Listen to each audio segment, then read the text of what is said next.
Alhamdulillah malam ini kembali kita dihadirkan oleh Allah dalam majelis yang semoga dimuliakan ini untuk melanjutkan kembali kajian kita tafsir ayat Al-Quran. Terakhir satu pekan yang lalu telah sama-sama kita membaca sampai pada ayat yang ke-78 dari surah An-Nahl. Di dalam ayat tersebut Allah berfirman, A'udzubillahi minasyaitonirrajim. Wallahu akhrajakum min butuni ummahatikum la ta'lamuna syai'an wa ja'ala lakumus sam'a wal absara wal af'ida la'allakum tashkurun. Dan Allah yang telah mengeluarkan kalian dari perut ibu-ibumu dalam keadaan kalian tidak mengetahui apa-apa, dan Dia yang menjadikan untuk kalian pendengaran, penglihatan dan hati agar kalian bersyukur.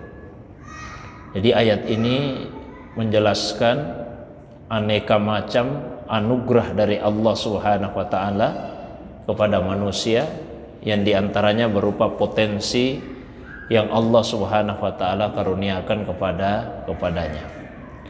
Nah, maka ayat yang berikutnya Allah menguraikan di antara bentuk pemanfaatan dari potensi tersebut. Allah SWT berfirman, Alam yarau ilat tayr.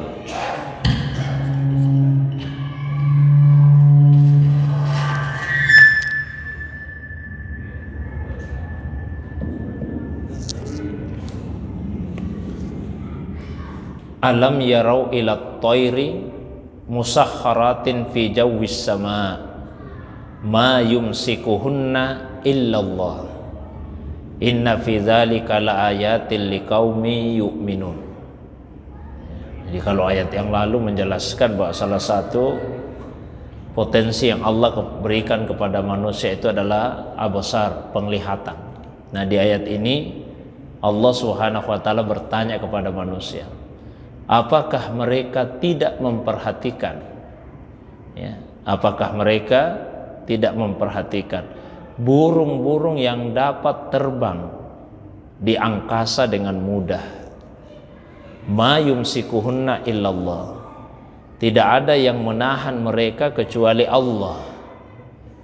Inna fi dzalika laayatil liqaumi yu'minun. Sesungguhnya pada yang demikian itu terdapat tanda-tanda kekuasaan Allah bagi orang-orang yang beriman. Jadi dalam kitab tafsir Muntahab, tafsir Muntahab itu adalah satu kitab tafsir yang ditulis oleh sekelompok ilmuwan di Mesir, bukan hanya para tokoh agama, tapi ilmuwan di bidang mereka masing-masing, yang kemudian memberikan penjelasan terhadap ayat Al-Quran sesuai dengan keilmuannya. Nah, di tafsir Al-Muntahab dijelaskan bahwa seekor burung itu bisa terbang dengan mudah, diantaranya karena bentuk tubuhnya yang ramping, kemudian punya sayap yang lebar, ada lubang-lubangnya, ada rongga udara di dalam dadanya, sehingga ketika mereka terbang maka tubuhnya akan semakin ringan. Namun itu semua tentu tidak terjadi begitu saja. Allah lah yang mendesain penciptaan burung dengan model yang seperti itu, sehingga misalnya kita ini manusia kalau mau terbang seperti burung tanpa menggunakan alat akan susah. Ya, ada manusia pertama yang berusaha ingin terbang itu namanya Ibnu Firnas.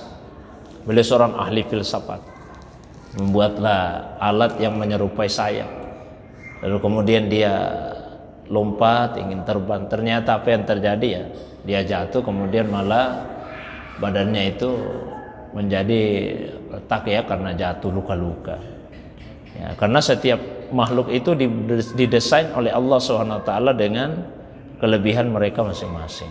Allah bertanya, wahai manusia, coba perhatikanlah burung itu, dia punya kemampuan yang kalian tidak miliki, tapi kemampuan itu adalah pemberian anugerah dari Allah Subhanahu wa taala. Nah, sehingga mestinya ketika itu dicermati, maka akan menguatkan keimanan di dalam hati kita. Wallahu ja'ala lakum min buyutikum sakanan. Dan Allah telah menjadikan untuk kalian dari rumah-rumahmu itu sebagai sakanan. Ya. Dalam bahasa Arab, rumah itu disebut dengan bait. Bentuk jamaknya buyut, itulah yang disebut dalam ini buyut. Pada awalnya kata bait digunakan untuk menamai tempat yang digunakan untuk bermalam. Ya. Jadi digunakan di malam hari, namanya bait. Tapi kemudian ya bait tidak hanya digunakan di malam, di siang hari juga seperti itu. Mengapa orang Arab menamai rumah itu dengan nama bait yang konotasinya digunakan di malam hari? Karena kita ini manusia kalau di siang hari meninggalkan rumah sepanjang hari pun ya relatif tidak terlalu ada masalah. Tapi begitu tiba waktu malam pasti kerinduan kita untuk pulang ke rumah itu kemudian akan muncul. Kemudian rumah juga dalam bahasa Arab disebut dengan maskan. Ya, di ayat ini disebut sakanan. Maskan itu dari kata sakana yang artinya tempat untuk mendapatkan ketenangan. Jadi mestinya di rumah itu penghuni rumah bisa mendapatkan dan merasakan ketenangan. Ya, paling tidak ya suami dan istri minimal dua orang yang tinggal di dalam rumah itu bisa merasakan dan mewujudkan ketenangan tersebut. Sehingga ketika seseorang masuk ke dalam rumah, bahkan meskipun itu rumahnya sendiri, maka dia disunnahkan untuk mengucapkan salam ketika masuk ke dalam rumahnya sendiri. Ya, karena ucapan salam itulah yang menunjukkan diantaranya sebagai doa, supaya kita mendapatkan keselamatan, mendapatkan rahmat, dan mendapatkan keberkahan dari Allah Subhanahu wa Ta'ala. Apalagi rumah milik orang lain yang akan kita masuki. Bahkan ketika ada yang mendatangi satu rumah dan dia mengucapkan salam sebanyak 3 kali, lalu kemudian tidak ada jawaban dari penghuni rumah tersebut, maka Nabi perintahkan untuk dia pulang saja, jangan memaksakan diri. Nah, ada orang berkali-kali, pokoknya dia tunggui sampai penghuni rumah itu tiba. Sunnah Nabi ya, kalau sudah 3 kali penghuni rumahnya tidak membukakan pintu ya mestinya pulang. Pernah suatu ketika ada sahabat namanya Abu Musa al-Asy'ari. Abu Musa al-Asy'ari dia mengunjungi sahabat yang lain, Umar bin Khattab.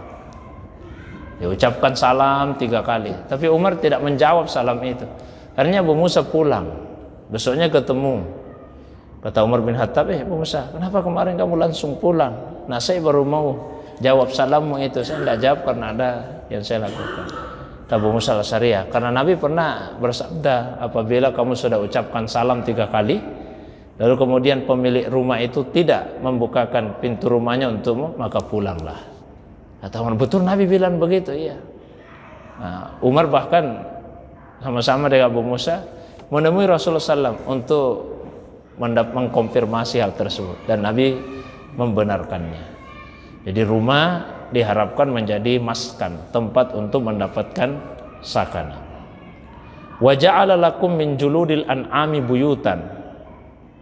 Allah juga telah menjadikan untuk kalian dari juludul an'am, dari kulit hewan ternak itu ya, sebagai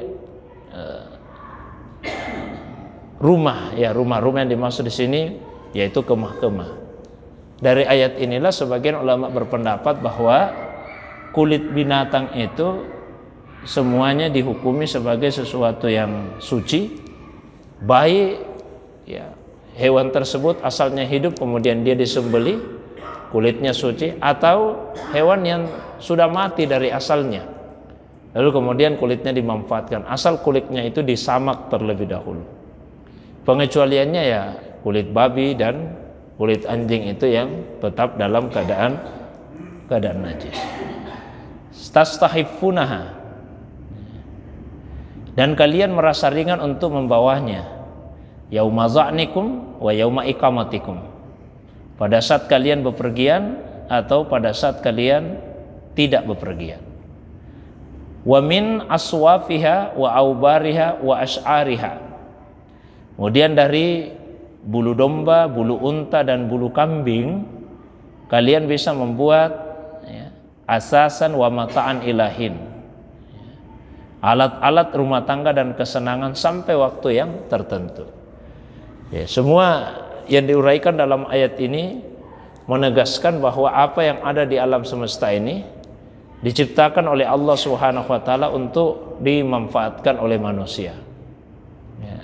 Aturan umumnya diambil dari ayat Al-Qur'an bahwasanya huwallazi ja'ala lakum ma fil ardi jami'an. Dialah Allah yang telah menjadikan untuk kalian apa yang ada di bumi ini semuanya. Jadi hukum asalnya semua yang ada di bumi bisa dimanfaatkan oleh manusia. Sampai kemudian ada ayat atau hadis yang memberikan pengecualian atau penghususan. Selama tidak ada, maka itu artinya bisa untuk dimanfaatkan. Wallahu ja'ala lakum mimma khalaqa zilalan. Allah juga menjadikan tempat bernaung bagi kalian dari apa yang Dia ciptakan. Wa ja'ala lakum minal jibali aknana. Allah juga telah menjadikan bagi kalian tempat tinggal di gunung-gunung yang tersembunyi. Maksudnya di sini seperti gua-gua. Ya. Wa ja'ala lakum sarabil. Allah juga telah menjadikan untuk kalian pakaian. Taqikumul harra wa sarabil taqikum ba'sakum. Dan pakaian yang melindungi kalian dalam peperangan. Nah, di ayat ini disebutkan dua fungsi pakaian. Tapi kalau kita kumpulkan sekian banyak ayat Al-Quran, maka bisa disimpulkan bahwa pakaian itu paling tidak punya 5 fungsi. Ya, jadi pakaian itu di dalam Al-Quran, kalau dikumpulkan sekian banyak ayat yang berbicara tentang pakaian, maka fungsinya ada 5. Fungsinya yang paling utama yaitu sebagai penutup aurat. Itu fungsi utama pakaian, penutup aurat. Aurat itu adalah sesuatu yang tidak boleh untuk diperlihatkan kepada orang lain, atau sesuatu yang kita merasa malu apabila orang lain melihatnya. Nah, itu aurat. Jadi fungsi pertama pakaian itu untuk menutupi aurat. Kemudian fungsi yang kedua dari pakaian tersebut adalah untuk keindahan. Ya. Jadi fungsinya adalah untuk keindahan. Kalau hanya sekedar untuk menutupi aurat kan bebas saja kita berpakaian yang mana saja dipakai. Tapi ada fungsi yang lain, yaitu fungsi untuk keindahan. Ya. Kemudian yang berikutnya, pakaian juga mempunyai fungsi untuk melindungi manusia, ya. Memberikan perlindungan pada manusia, perlindungan dari cuaca yang panas atau dari cuaca yang dingin. Meskipun di ayat ini hanya disebut taqikumul har, memelihara kalian dari cuaca yang panas. Ya, kenapa seperti itu? Karena orang-orang Arab, ya, orang-orang Arab lebih membutuhkan pakaian untuk melindungi mereka dari cuaca yang panas di Arab pada saat itu. Sehingga itulah yang disebut di dalam ayat ini. Jamaah yang dirahmati Allah. Kemudian yang keempat, pakaian berfungsi untuk memberikan perlindungan dari peperangan. Nah, dulu dibuatlah misalnya baju besi, ya, sebagai perlindungan. Bahkan Nabi pun juga punya baju besi. Kemudian yang kelima, fungsi pakaian itu adalah sebagai identitas pembeda dengan orang lain. Ya. Sehingga ada pakaian-pakaian tertentu yang langsung menunjukkan bahwa oh ini orang Islam, ini bukan orang Islam. Ini, ya. Dari pakaian kita juga bisa membedakan profesi seseorang. Oh ini tentara, ini polisi, ini ya, ini pegawai negeri ini dan seterusnya. Jadi itu lima fungsi pakaian yang bisa kita simpulkan dari sekian banyak Al-Quran. Sebagai penutup aurat, kemudian sebagai keindahan, kemudian melindungi dari cuaca tertentu, kemudian sebagai perlindungan dalam peperangan, dan yang kelima sebagai identitas pembeda antara satu orang dengan orang yang lainnya. Namun di Al-Quran juga disebutkan bahwa pakaian ketakwaan itu yang lebih penting. Ya. Jadi pakaian yang sifatnya zahir ini yang melindungi kita secara zahir. Tapi yang jauh lebih penting lagi adalah pakaian ketakwaan. Tapi jangan juga kemudian mengatakan bahwa oh tidak apa-apa misalnya aurat terlihat, yang penting hati ini yang diperbaiki misalnya, untuk dikatakan ya, yang penting untuk dipakaikan jilbab itu adalah hati. Kalau hati itu enggak dipakaikan jilbab, yang dipakaikan jilbab itu ya kepala, ya, bukan hati. Masing-masing ada pemakaiannya, ya. Kadzalika yutimmu ni'matahu alaikum. Demikianlah Allah menyempurnakan nikmatnya. Gitu. Nikmat itu semua yang bermanfaat bagi manusia, itu disebut nikmat. Apa saja yang bermanfaat bagi manusia itu namanya nikmat. Tapi seringkali di dalam Al-Quran ketika disebut nikmat, maka maknanya menjadi lebih spesifik.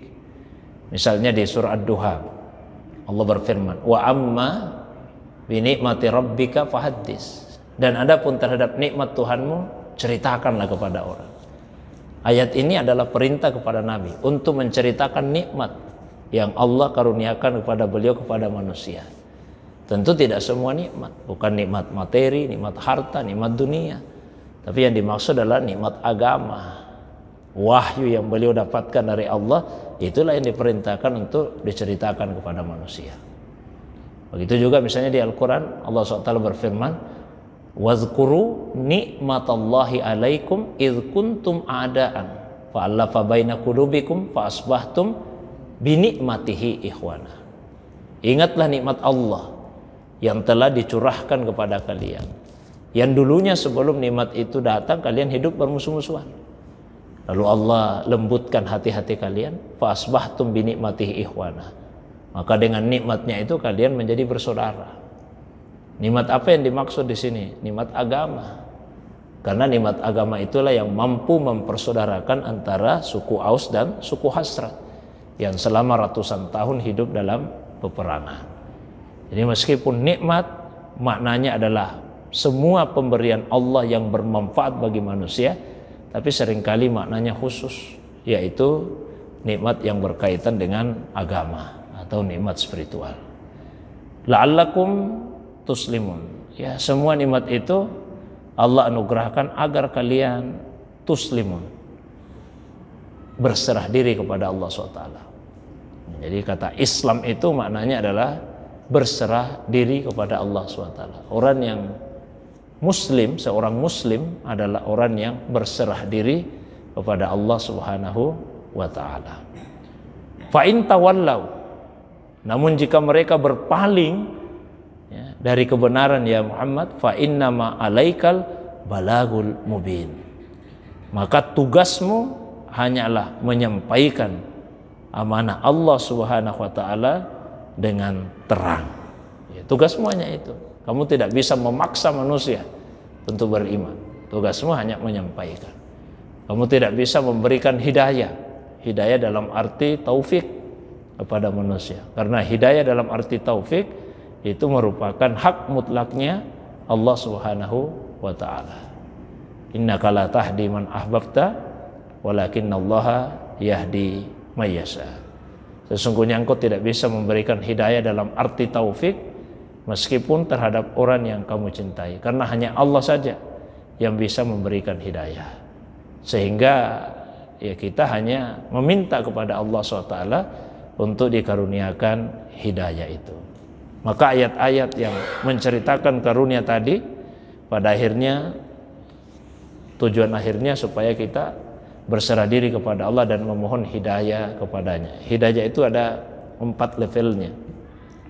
Yang paling rendah namanya hidayah naluri. Ya. Hidayah ini juga Allah karuniakan bukan kepada manusia saja, tapi juga kepada binatang. Seekor burung misalnya, meskipun dia terbang jauh, tapi dengan hidayah naluri yang Allah berikan kepadanya, dia tahu jalan pulang kembali ke sarangnya, ke kandangnya. Itu karena hidayah naluri. Kita punya ayam, dia pergi keliling jauh begitu. Ya, kalau sudah mau malam dia tahu sendiri jalan pulang ke kandangnya. Ada kucing misalnya dibawa jauh tapi dia datang lagi. Itu karena hidayah naluri. Kemudian hidayah yang kedua yang lebih tinggi daripada naluri adalah hidayah yang berupa hawas, panca indera yang Allah berikan pada kita. Seperti yang disebut di ayat 78, ada pendengaran, ada penglihatan. Kemudian di atas hidayah naluri itu adalah hidayah akal. Akal itulah yang bisa meluruskan kesalahan pada indera kita. Namun di atas hidayah akal, hidayah yang tertinggi itu adalah hidayah yang berupa wahyu dari Allah Subhanahu wa taala.